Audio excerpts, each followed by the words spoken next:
जय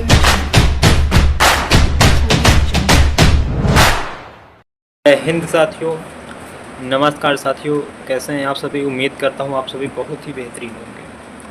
पिछली वीडियो में हमने बात किया था कि बांग्लादेश पे यूएसए का क्या प्रभाव है, शेख हसीना के तख्ता पलट पर यूएसए का क्या योगदान है।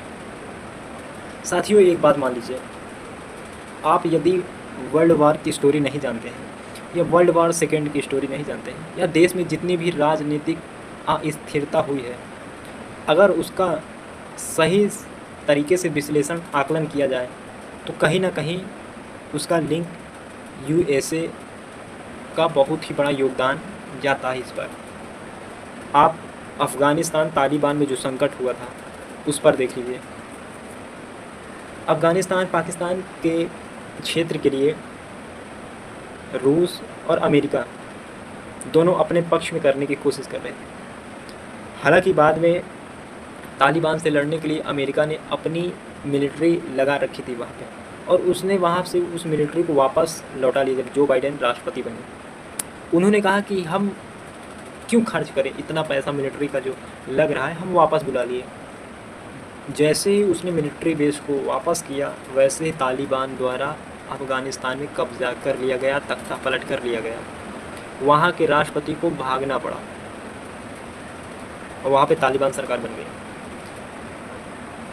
फिर यूक्रेन और रसिया वाद में आते हैं लोग।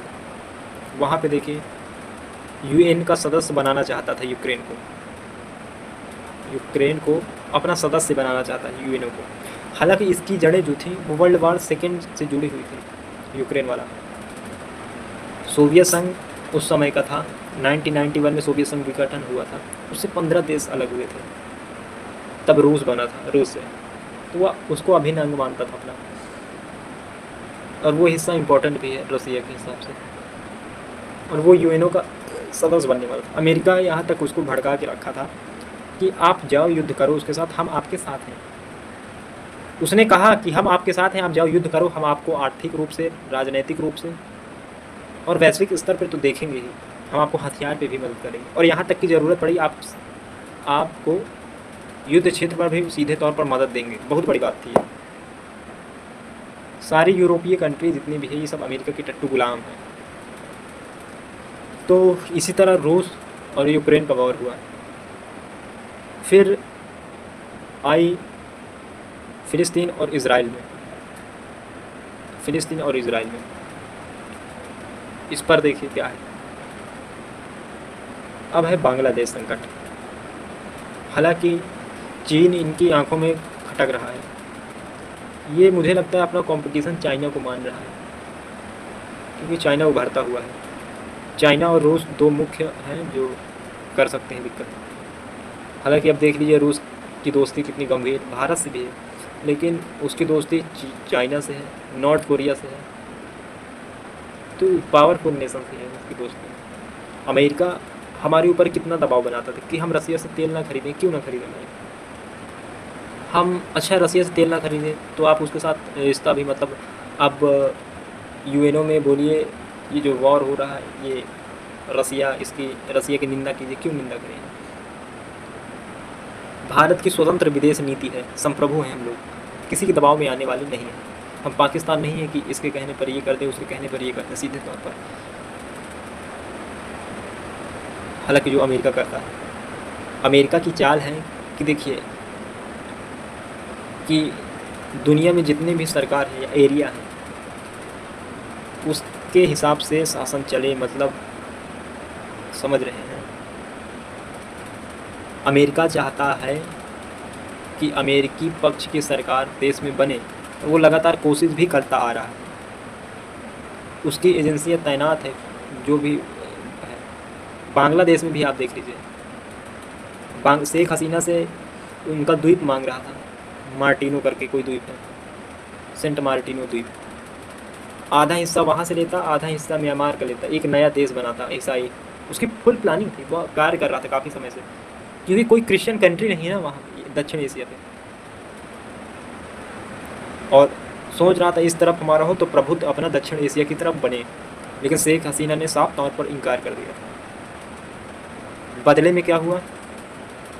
बदले में तख्ता पलट हुआ। ये दोस्तों कोई 30% रिजर्वेशन तो एक जरिया बना था, वो मौके की तलाश में था। सीधे तौर पर जमायती इस्लाम को जो अपोजिशन है वहाँ का, वो आरोप भी लगाते हैं कि हमको चुनाव नहीं लड़ने दिया गया। अब ज़रा सर्च कीजिएगा इस्लामी पार्टी जो वहाँ की अपोजिशन पार्टी थी, अब वहाँ तख्ता पलट हो गया है। वहाँ पे जो कट्टरपंथी हैं, जो वामपंथी हैं, ये सब सक्रिय हो गए हैं। क्या ऐसे होते हैं बांग्लादेश के स्टूडेंट? चलो प्रधानमंत्री गई, एक मानवता आधार भी होता है। आपका ये माइंड सेट मतलब देख लीजिए कितना ख़तरनाक इनका माइंड सेट। वहाँ के आवास में घुसकर लूटपाट किए, उनके अंग वस्त्र का प्रदर्शन किए, हत्याएँ की, दंगे किए।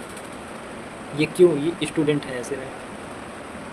और ज़रा सोचिए प्रदर्शन किस लिए था? रिजर्वेशन 30% आरक्षण के लिए था। शेख हसीना ने 30% समाप्त कर दिया था 2018 में। हाई कोर्ट का फैसला आया कि 30% रिजर्वेशन जारी रहेगा। छात्रों ने इसके लिए प्रदर्शन किए।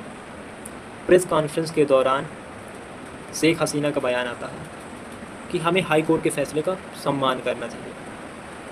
और ये जो रज़ाकार शब्द है, ये प्रेस कॉन्फ्रेंस के दौरान जब वो लोग धरना प्रदर्शन कर रहे थे, तभी उन्होंने कहा था कि यदि रिजर्वेशन स्वतंत्रता सेनानियों को नहीं तो क्या रज़ाकार के लिए किया जाएगा। केवल इतना, इसको पॉलिटिकल सिनेरियो दिया गया कि यार रज़ाकार कह दिया गया। दोस्तों रज़ाकार था जो रज़ाकार वे लोग होते थे जो 1971 के बांग्लादेश के दौरान पाकिस्तान का साथ दे रहे थे, मतलब देशद्रोही, उन्हें रज़ाकार बोला गया। तो इस टर्म को पकड़ा और उनके दिमाग में बैठाया गया कि रज़ाकार रज़ाकार। तो जो सक्रिय कट्टरपंथी थे उन्होंने इसको राजनीतिक रूप देने में आसानी से आक्रोश बढ़ा। जब हिंसा होने लगी तब सुप्रीम कोर्ट का फैसला आया कि 30% आरक्षण स्थगित यानी समाप्त होता है। आरक्षण समाप्त हो गया। आरक्षण जब समाप्त हो गया तब प्रोटेस्ट समाप्त नहीं हुआ, जिस कारण प्रोटेस्ट हुआ था। तब प्रोटेस्ट का सिनेरियो बन गया था कि स्टेप डाउन शेख हसीना, मतलब उनका मकसद था कि शेख हसीना को सत्ता से बाहर फेंकना है।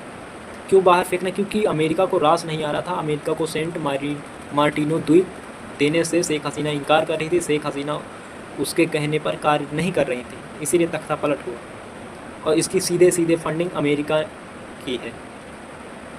अब एक बात ध्यान से देखिए, वहाँ पे दक्षिणपंथी इस्लामिक जो गैंग है, कहने को स्टूडेंट है, मैं पूरे स्टूडेंट की बात नहीं कर रहा, कुछ जेन्युइन था, बेरोजगारी थी, लेकिन आर्थिक विकास भी बांग्लादेश में हुआ था।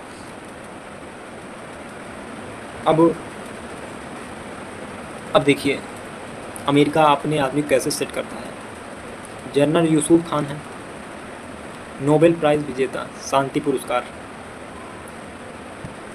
यूसुफ खान अभी तक कहाँ थे?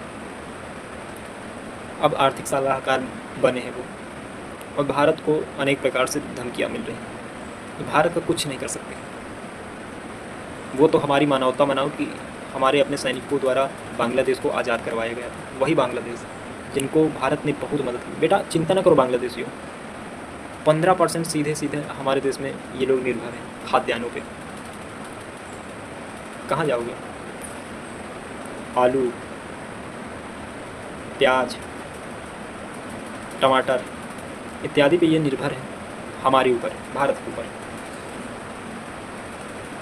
अब देखिए जहाँ तक रही शेख हसीना का भारत के प्रति झुकाव, शेख हसीना एक जिस प्रकार इंदिरा गांधी की छवि वाली है, ठीक वो अलग बात है कि वहाँ की जनता, वो 2008 से लगातार प्रधानमंत्री पद पर रही, 5 बार प्रधानमंत्री रही हैं। शेख मुजब्बुर रहमान उनके पिता, उनकी भी हत्या मिलिट्री द्वारा कर दी गई थी, कुछ कट्टरपंथियों द्वारा। तो ये आप समझने की कोशिश करें। और वहाँ पे हिंदुओं के घर जलाए जाए, अल्पसंख्यकों को, विपक्ष मौन है, राहुल गांधी मौन है, खड़गे मौन है, सोनिया गांधी मौन है, किसी एक का ट्वीट सिंगल नहीं दिख रहा है। क्यों? कट्टर ईमानदार पत्रकार सब मौन है। अभी वही फिलिस्तीन, भाई साहब यहाँ की संसद में जय फिलिस्तीन का नारे लगते, क्या संबंध है? और ये बगल में जो हिंदुओं के प्रति हो रहा है वो ट्वीट नहीं कर रहा है, क्योंकि वो उनका वोट बैंक नहीं है। तो अब आप अपनी स्थिति स्वयं समझ लीजिए। तो हमें यह समझना पड़ेगा कि अब देखिए, क्योंकि भारत में भी अमेरिका यह करने की कोशिश लगातार निरंतर कर रहा है। किसान आंदोलन के दौरान आप देख रहे हैं ये किसान आंदोलन कैसे कैसे राजनीतिक रूप लिया। भाई ये जो कृषि कानून था ये केवल पंजाब में लागू तो नहीं होना था, ये पूरे भारत देश में लागू होता। कर्नाटक में, केरल में, आंध्र प्रदेश में, महाराष्ट्र में, छत्तीसगढ़ में, महाराष्ट्र में, उत्तर प्रदेश, बिहार, बंगाल, मिजोरम, मणिपुर, सब जगह लागू होता, हरियाणा। तो क्यों केवल पंजाब के ही किसान निकल के आए? ठीक है, पंजाब में और कॉन्फ्लिक्ट चल रहा था। बाद में क्या हुआ था 26 जनवरी के दिन, वहाँ पे विशेष धर्म का झंडा लहराया था खालिस्तानियों ने। भिंडरवाला तो साफ साफ अमेरिका द्वारा फंडेड है। तो ये चीज़ भारत वाले क्यों नहीं समझ पा रहे?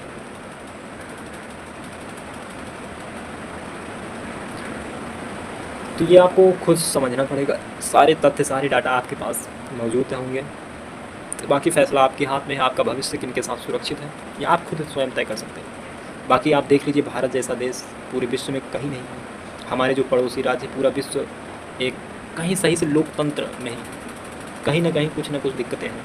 लेकिन अपने देश में देखिए, जनता द्वारा चुनी सरकार है।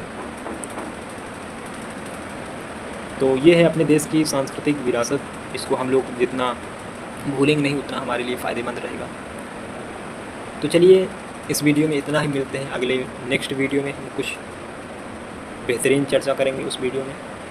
अगर ये वीडियो पसंद आए तो लाइक ज़रूर कीजिएगा, चैनल को सब्सक्राइब अवश्य कीजिएगा, और मिलते हैं कोई अन्य वीडियो। और हाँ, हमारे चैनल को सब्सक्राइब कीजिएगा। इंस्टा आईडी हमने डिस्क्रिप्शन बॉक्स पे पिन कर दी है, उसे ज़रूर देख लीजिएगा ताकि आप अपडेट रहिए। और इसी के साथ अन्य मुद्दों पर, आप किस मुद्दों पर आपको अच्छा लगा कमेंट बॉक्स में अपनी राय ज़रूर दीजिए। इसी के साथ जय हिंद।